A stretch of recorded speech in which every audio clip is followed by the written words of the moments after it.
1장과 2장에서 사도 바울은 예수 그리스도의 존재, 또 그의 탁월함에 대해서 논증을 했죠. 동시에 골로새 교회에 들어온 여러 이단들, 그들의 한계와 그들의 이론에 대해서 경계할 것을 성도들에게 권면했습니다. 사실 예수님에 대한 이야기, 이단에 대한 이야기 두 가지 다 어찌 보면 교리적이고 이론적인 설명이라고 할 수 있을 겁니다.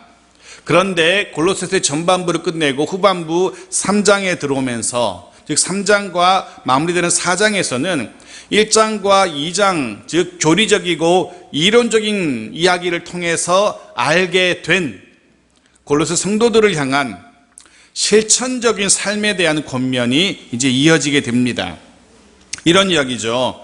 그리스도의 탁월함에 대해서 알게 되었기에, 또 이단의 실체와 한계에 대해서 알게 되었기에 이제는 그리스도인다운, 하나님의 백성다운 거룩한 삶을 살아야 된다라고 권면하기 시작하는 겁니다. 사도 바울은 대개 이런 형식으로 글을 많이 전개했습니다. 즉 전반부에는 이론적인 이야기, 교리적인 이야기를 하고요, 후반부에 가서 그러니까 너희는 이렇게 살아야 된다라고 실천적인 권면을 자주 했었습니다. 예를 들면 이런 겁니다. 에베소서 4장 1절 말씀 보십시오. 앞에 화면에 띄워놨습니다. 같이 읽겠습니다. 시작. 그러므로 주 안에서 같이 내가 너희를 권하노니 너희가 부르심을 받은 일에 합당하게 행하여. 에베소서는 우리가 이미 끝냈지만 전시 6장으로 되어 있었습니다. 1장부터 3장까지는 교회의 일원이, 공동체의 일원이 되었음을, 성도가 되었음을 이야기합니다. 교리적이고 이론적인 것들을 1, 2, 3장에 거쳐서 자세히 이야기했습니다. 그래서 4장에 넘어오면서 이렇게 시작되죠. 그러므로 라고, 너희가 잘 알았으니까 교회 성도가 되었으니, 일원이 되었으니 하면서 4장부터 마지막 6장까지는 교회의 일원이 된 자답게, 성도답게 살기 위해서 어떻게 살지를 시작합니다. 그러므로 라고 하면서, 그러므로라는 단어가 바로 그런 의미입니다. 너희가 이미 알았지, 그러므로 이렇게 살아야 된다라고. 먼저 이론적으로 지식을 주는 겁니다. 알았으니까 이렇게 살라라고. 그리스도인다운 바른 삶은 바른 이해를 바탕으로 하기 때문에 바로 알려주는 겁니다.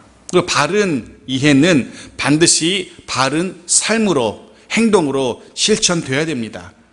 바르게 알았습니다. 거기 그쳐서는 안 된다는 겁니다.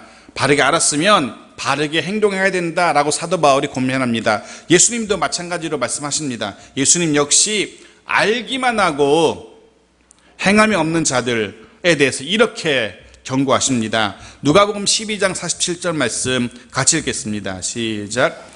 주인의 뜻을 알고도 준비하지 아니하고 그 뜻대로 행하지 아니한 종은 많이 맞을 것이요. 뭐라 그럽니까? 알고 말씀대로 살지 않으면 많이 맞을 것이라 라고. 여러분 오늘 말씀 잘 들으십시오. 그리고 그 말씀대로, 적어도 그 말씀대로 살아가려고, 살아보려고 애써야 되는 겁니다. 그렇지 않으면 오늘 주님 말씀처럼 어떤 말씀입니까? 많이 맞을 겁니다. 많이 맞고 나서 후회하지 마시고 말씀하시면 그 말씀 듣고 그 말씀대로 살려고 애써야 되는 겁니다. 오늘 나누게 될 1절부터 4절까지 말씀은 그리스도인들의 삶의 기본적인 원칙이라고 할 수 있습니다. 기독교인의 기본 원칙입니다. 삶의 기본 원칙입니다. 그래서 오늘 1절부터 4절까지 이 모습은 신자와 비신자를 나누는 하나의 기준이 될 수 있을 정도로 중요한 말씀입니다. 1절 말씀 보십시오. 다시 한번 같이 읽겠습니다. 시작. 그러므로 너희가 그리스도와 함께 다시 살리심을 받았으면 위의 것을 찾으라. 거기는 그리스도께서 하나님 우편에 앉아 계시느니라. 아멘. 이 한 절 말씀은요, 1절 말씀은 짧은 본문이지만 많은 것을 우리에게 이야기해 줍니다. 아까 에베소서 4장 1절처럼 이 1절도 그러므로라고 시작되죠. 그죠? 그러므로. 에베소서처럼 또 혹은 다른 바울의 서신처럼 비슷한 기능을 합니다. 무슨 의미라고 그랬습니까? 너희가 이미 알게 되었지 않니? 그리스도가 어떤 분이신지, 또 이단은 어떤 존재인지 알게 되었지? 그러므로 이렇게 살아야 한다. 이런 의미를 가진 단어입니다. 그러므로. 그런데 말입니다. 그거 아십니까? 수많은 사람들이, 수많은 그리스도인들이 알게 되었지만, 그러므로 아는 대로 산다가 아니라, 그러나 나는 아는 대로 살고 싶지 않아. 그러나 나는 아는 대로 살지 않을래. 라고 그런 삶을 살아갑니다. 그런 이들을 보고 그러나의 삶을 산다라고 합니다. 그러므로의 삶을 사는 이들이 있고, 그렇지 않고 그러나의 삶을 사는 사람들이 있습니다. 수많은 교회와 또 성도들이 안타깝게도 그러나의, 뻔히 압니다. 그렇게 살아서는 안 된다는 걸 너무나 분명하게 압니다. 하나님의 말씀이 그게 아니라는 것을 압니다. 이렇게 살아야 된다는 것을 압니다. 그러나 그렇게 살지 않습니다. 매주일 하나님의 말씀을 듣습니다. 주의 말씀을 듣습니다. 그 말씀 속에서 우리들 각자를 향하신 하나님의 뜻을 발견하곤 합니다. 그러나 거기까지입니다. 여러 가지 이유들로 인하여, 여러 가지 핑계들로 인하여 거기까지, 말씀을 듣는 데까지, 깨닫는 데까지, 그 이상 나아가지 않습니다. 말씀대로, 깨달은 대로 살아가지 않습니다. 그러나의 삶을 살아가는 이들이라는 겁니다. 그래서 조금 전 주님 말씀처럼 많이 맞아서 아파하는 이들이 우리 주변에 너무나 많은 겁니다. 오늘 함께 예배드리며 하나님의 말씀 앞에 선 저와 여러분 모두는 바라기는 그러나의 삶이 아니라 그러므로의 삶을 살아갈 수 있는 복된 인생 되어지기를 바랍니다. 1절 계속 보십시오. 후반부 이렇게 말합니다. 너희가 그리스도와 함께 다시 살리심을 받았으면, 여기 너희는 1차적으로는 골로새 교회의 성도들일 겁니다. 바울이 그들을 위해서 편지를 썼으니까. 우리가 1장과 2장에서 그들이 누군지 이미 우리가 살펴봤습니다. 에베소서 골로새 교회 성도들은 예수 그리스도의 세례와 할례를 체험한 이들입니다. 예수 그리스도가 얼마나 탁월한 분이신지 알게 된 이들입니다. 그리고 바로 뒤에 나오는 이들은 그리스도와 함께 살리심을 받은 자들이라고 새롭게 이야기합니다. 이들은 그리스도와 함께 살리심을 받은 자들입니다. 부활하신 예수 그리스도와 함께 두 번째 삶, 제2의 삶을 살 수 있게 된 이들이라는 겁니다. 부활주일 아침입니다. 부활에 대해서 생각해 보려고 합니다. 예수 그리스도의 다시 사신 부활은 기독교의 초석이며 동시에 기독교의 기둥이라고 할 수 있을 겁니다. 이 부활이 부인되어 버리면 기독교는 무너질 수밖에 없습니다. 당연히 부활하신 주님을 향한 우리의 믿음도 헛된 것이 될 수밖에 없습니다. 하지만 새벽에도 말씀 나눈 것처럼 또 성경은 분명히 보여줍니다. 부활하신 예수님은 약 16번 정도 사람들에게 나타나십니다. 심지어 그들과 대화를 나누기도 하시고요, 그들과 함께 먹고 마시기도 하십니다. 손과 옆구리에 그 창자국과 그 만져보기도 하시고요, 목소리를 들려주시기도 하시고요, 말 그대로 모든 인간의 감각기관을 통하여서 예수 그리스도 부활하신 그분을 느낄 수 있도록 나타나셨습니다. 새벽 말씀처럼 수많은 사람들이 부활하신 주님을 목격한 증인들이 됩니다. 무슨 말씀입니까? 부활은 분명한 역사적인 사실이라는 겁니다. 그 누구도 부인할 수 없는 역사적인 사실이라는 겁니다. 부활을 부인하는 어떤 이들의 주장처럼 거짓말이 아니라는 거죠. 그리고 골로새 교회 성도들은, 그리고 저와 여러분들, 우리들은 그 부활하심에, 주님의 그 부활하심에 동참한 이들, 다시 살리심을 받은 이들입니다. 다시 살리심을 받은 이들입니다. 오늘 사도 바울은 저와 여러분에게 강력하게 도전합니다. 너희가 예수 그리스도의 부활에 동참한 자라면, 너희도 예수와 함께 다시 살리심을 받은 자라면 그러면 이렇게 살아야 한다라고, 이렇게 살아야 한다라고 강력하게 도전하죠. 어떻게 살아야 합니까? 위의 것을 찾으라.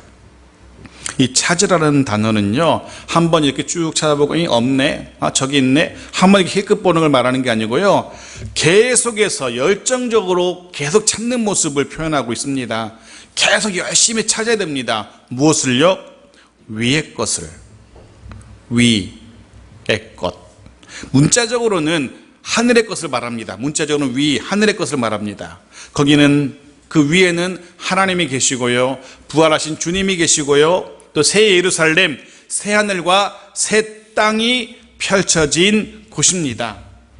우리 성도들은요, 성도들의 눈은요, 위를 향해 열려 있어야 됩니다. 우리 성도들의 귀는요, 위를 향해서 종끝 열려 있어야만 합니다. 그래야 위의 것을 보고 듣고 알게 되고, 그래야 찾을 수 있을 거 아닙니까?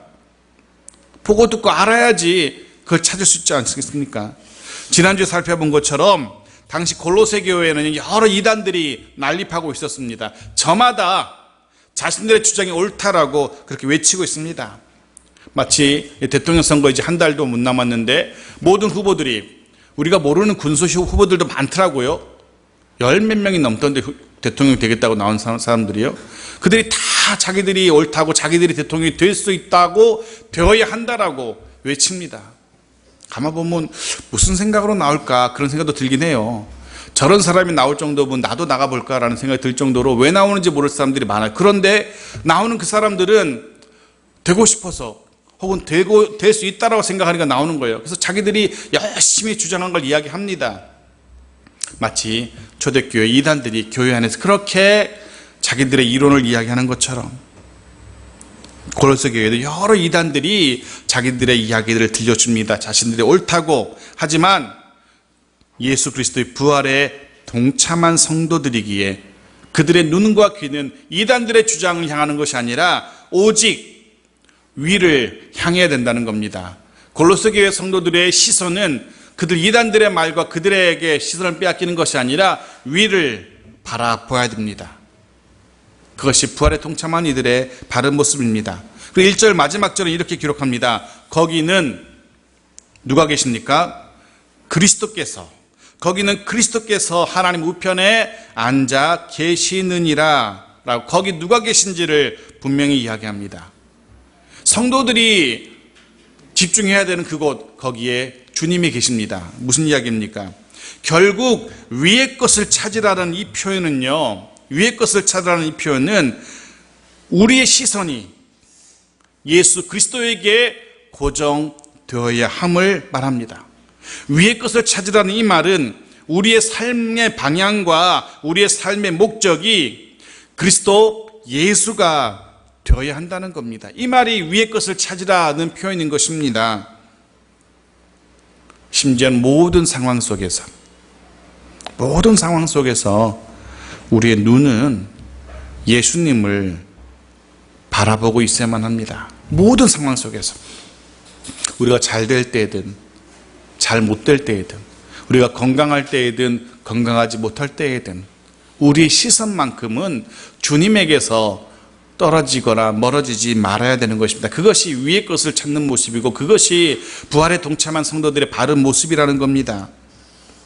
지난주 고난주간 새벽에 다윗의 고난에 대해서 말씀을 나눈 바가 있습니다. 다윗은요, 생명의 위협 앞에서도, 심지어는 사랑하는 아들의 뼈아픈 배신 앞에서 도망할 수밖에 없는 그 처참한 상황 속에서도 몸은 그렇게 도망하고 있었지만, 몸은 그렇게 생명의 위협을, 몸은 그렇게 배신 때문에 도망하는 몸이었지만 그의 눈만큼은 늘 하늘을 향해 열려 있었습니다. 그의 눈만큼은 하나님을 향하고 있었습니다. 그의 시선만큼은 자기를 따르는 생명을 위협하는 왕의 군사들이 아니라, 다윗의 눈만큼, 다윗의 시선만큼은 자기를 따르는 배신하는 아들의 군사들이 아니라 다윗의 시선은 늘 하나님을 향해 열려 있었다는 겁니다. 여러분, 모든 상황 속에서 하나님을, 주님을 놓치지 마십시오. 그래야만 소망이 있는 겁니다. 절망 속에서도 주님을 놓치지 말아야 됩니다. 얼마 전 수요 예배 때 스테반 집사님을 다룬 바가 있습니다. 그분은 죽는 순간에도, 심지어는 돌에 맞아 죽는 순간에도 그의 눈은 위를 향하여 위에 계신 주님을 바라보고 있었습니다. 사도행전 7장 55절 56절 같이 읽겠습니다. 시작. 스데반이 성령 충만하여 하늘을 우러러 주목하여 하나님의 영광과 및 예수께서 하나님 우편에 서신 것을 보고 말하되, 보라, 하늘이 열리고 인자가 하나님 우편에 서신 것을 보노라 한대. 보십시오. 스데반은요, 지금 돌에 맞아서 죽기 일보 직전입니다. 성난 군중들이 무죄한 스데반 집사님을 향하여 이따만한 돌을 들고 쳐 죽이려고 하고 있는 바로 그런 순간, 그 순간에 스데반 집사님은 그들이 들고 있는 돌을 보지 않았습니다. 성난 군중들을 보지 않았습니다. 그 상황 속에서도 그는 위에 계신 하나님 우편에 서신 예수 그리스도를 주목하고 있었습니다. 스데반 집사님은 위의 것을 찾는 참된 부활의 소망을 가진 예수 그리스도의 사람이었던 겁니다. 바라기는 이 부활의 아침에 이 예배에 참여한 저와 여러분 모두도 그렇게 위의 것을 찾는 자들 되어지기를 바랍니다. 그렇게 우리의 시선이 부활하신 예수 그리스도에게 늘 머물러 있기를 소원합니다. 우리의 삶의 방향과 목적이 부활하신 예수 그리스도가 되기를 소원합니다. 예수 그리스도, 그분의 말씀이, 그분이 우리에게 주신 그 교훈이 우리의 삶의 목적, 삶의 방향이 되기를 간절히 소원합니다. 그분은 하나님 우편에 앉아 계신 분으로 설명됩니다. 우편이라는 표현은요, 문자적으로는 오른쪽이지만 상징적으로는요, 능력의 자리를 이야기합니다. 이 사람 내 오른팔이야. 진짜 오른팔을 말하는 게 아니잖아요. 그만큼 신뢰하는 사람, 그만큼 힘 있는 사람을 의미합니다. 그래서 오른손이라는 표현은요, 능력의 손이라는 의미를 가집니다. 오른쪽은 그런 곳입니다. 부활하고 승천하신 주님께서 하나님의 오른편에, 하나님의 오른손의 권능을 가지고 계시는 그런 분, 우리가 마땅히 주목해야만 한 우리 예수 그리스도는 그와 같은 능력을 가지신 분, 주목해도 될 만한 분이라는 겁니다. 이렇게 힘없는 비리비리한 그런 분이 아니라는 겁니다. 주목해도 될 만한 힘 있는 분이십니다.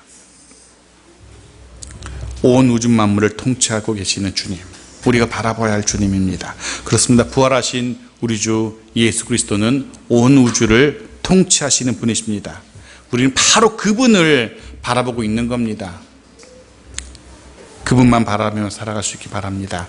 땅의 것, 세상의 것, 사람들, 환경들, 이런 거 보지 마십시오. 하나님 보십시오. 2절 말씀 보십시오. 같이 읽겠습니다. 시작. 위의 것을 생각하고 땅의 것을 생각하지 말라. 바울은 지금 분명히 위의 것과 땅의 것을 대조하고 있습니다. 땅의 것은 생각하지도 말랍니다. 그 땅의 것을 생각하지 말라고 해서 이 땅의 수고들, 이 땅에서 해야 될 것들, 그거 직장도 때려치고 일도 때려치고 그런 말이 아니죠. 어떤 이단들은 그렇게 이야기하더라고. 실제로 강원도 횡성에 얼마 전 뉴스 났잖아요. 한 오피스텔 큰 거 하나 얻어놓고 자기들끼리 전체를 다 살더라고요. 자기들끼리 그렇게 집도 나라도 다 버리고 와서 거기서 집단 생활하고 있습니다. 가족도 버리고 집도 버리고 직장도 버리고. 그게 땅의 것을 생각하지 말라는 게 아닙니다. 땅의 것을 생각하지 말라. 이 땅의 것이라는 것은요, 죄에 오염된 것들을 이야기합니다. 그리스도 예수를 대적하는 세력, 가치체계, 문화, 이런 것들을 이야기합니다. 다음 주에 다시 살펴보겠지만 잠깐 보십시오. 5절 보면 땅의 것이 무엇인지 구체적인 예가 나옵니다. 5절 같이 읽겠습니다. 시작. 그러므로 땅에 있는 지체를 죽이라. 곧 음란과 부정과 사욕과 악한 정욕과 탐심이니 탐심은 우상 숭배니라. 이런 것들, 예를 들면 이런 것들이 땅의 것입니다.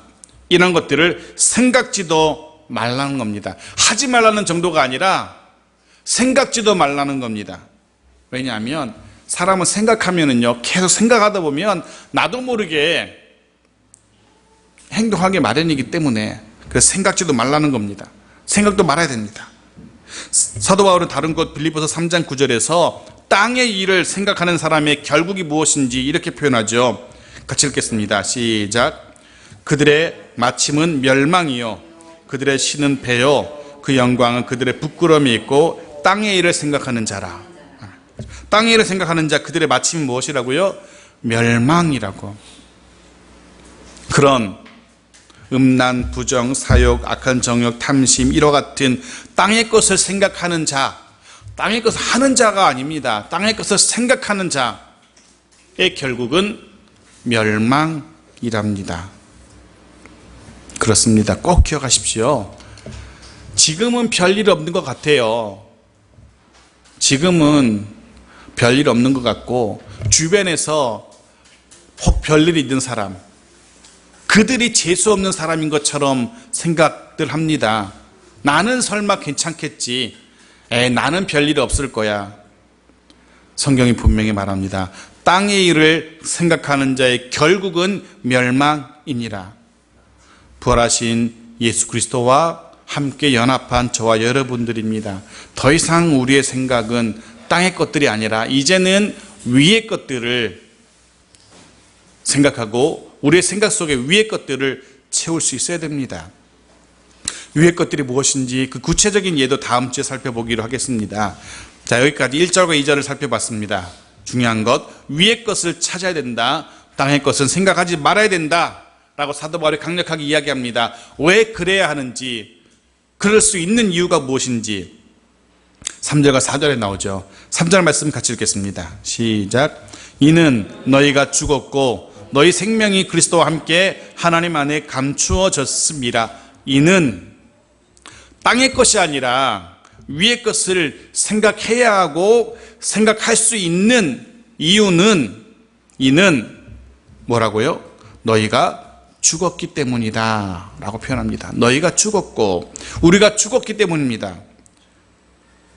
우리가 죽었기 때문에 죄에 대하여 세상에 대하여 땅의 것들에 대하여 이미 죽은 자들입니다. 죽어가고 있는 자들이 아니라 이미 죽은 자들입니다. 더 이상 죄에 대하여 세상에 대하여 땅에 대하여서 죽은 자들이기 때문에 반응을 할 수 없는 존재들인 겁니다.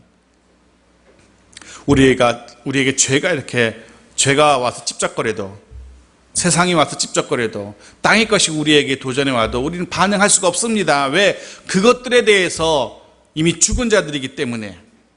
그러기에 위의 것을 찾으라는 1절의 명령이 2절의 명령이 가능한 겁니다. 이미 그런 것들이 죽었기 때문에.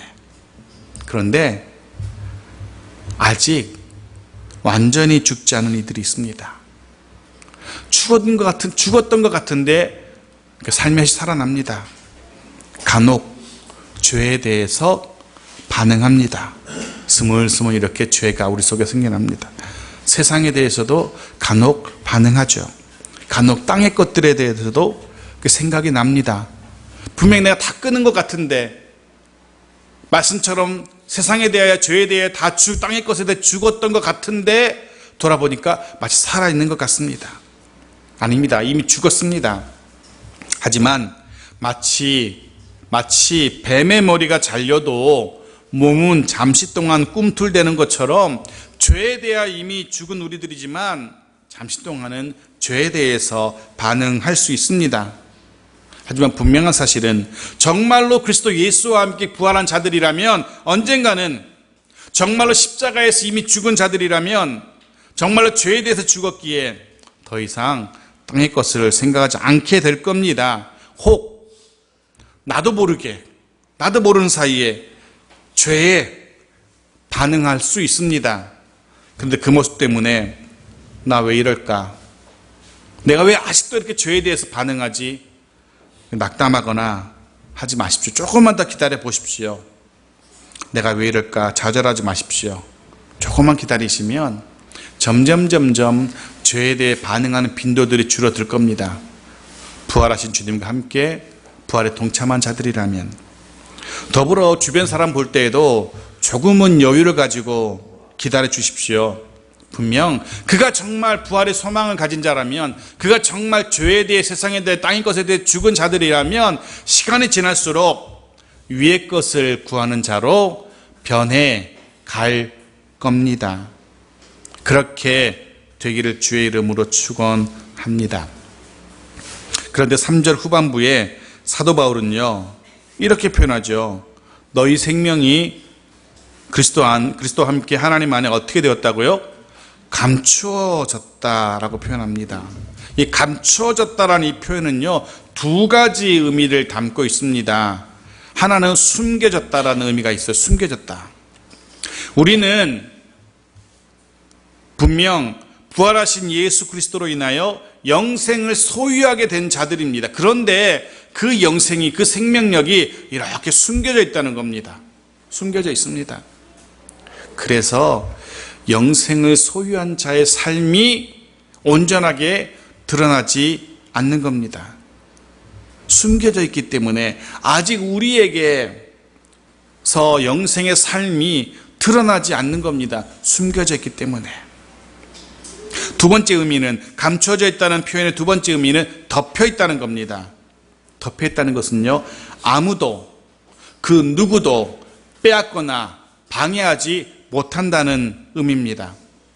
부활하신 예수 그리스도께서 우리에게 새 생명 주셨습니다. 예수께로부터, 부활하신 주님께로부터 우리에게 임한 영생은 아무도, 그 무엇도 방해하거나 빼앗거나 침해하지 못한다는 의미입니다. 비록 지금은 숨겨져 있지만, 비록 지금은 덮여져 있지만 분명 결국 드러나게 될 겁니다. 마치 번데기가 때가 되면 화려한 나비로 변화되어 날아오르듯이 지금은 생명력이 숨겨져서 초라한 모습처럼 보일지라도 분명 영광스러운 영생을 소유한 자로 드러나게 될 겁니다. 마치 땅에 숨겨진 한 알의 씨앗, 눈에 보이지 않잖아요. 하지만 때가 되면 우람한 나무로 드러나는 것처럼 지금은 아무것도 아닌 것처럼 보일지라도 분명 부활하신 주님의 그 생명력이 저와 여러분에게서 그와 같이 멋진 모습으로 드러날 때가 있을 겁니다. 언제입니까? 4절 말씀 보십시오. 마지막으로 같이 읽겠습니다. 우리 생명이신 그리스도께서 나타나실 그때에 너희도 그와 함께 영광 중에 나타나리라. 아멘. 인간적인 생각으로는 이때가 아니라, 4절에서 말하는 이때가 아니라 지금 당장 우리에게서 이런 멋진 생명력이 드러나면 얼마나 좋을까. 이런 부활의 생명력, 영생의 생명력이 드러나가지고 세상 사람들이 바라볼 때 다 부러워하고 흠모하고 우리 어깨에 막 힘주고 다니고 이러면 얼마나 좋을까. 하지만 지금 감춰져 있습니다. 지금 나타나지 않습니다. 드디어 감춰졌던 영생이 드러납니다. 영광스러운 모습으로 드러납니다. 언제요? 주님이 나타나실 때에. 주님이 나타나실 때에. 그때까지는 참고 기다려야 됩니다. 그때까지는 인내해야 됩니다. 저와 여러분에게서, 주변 사람에게서, 가족에게서 부활하신 주님의 그 생명력이 도무지 눈에 띄지 않아도 기다리십시오. 분명 조금씩 드러날 것이고 그날에는 온전한 영광스러운 모습으로 드러날 때가 올 겁니다.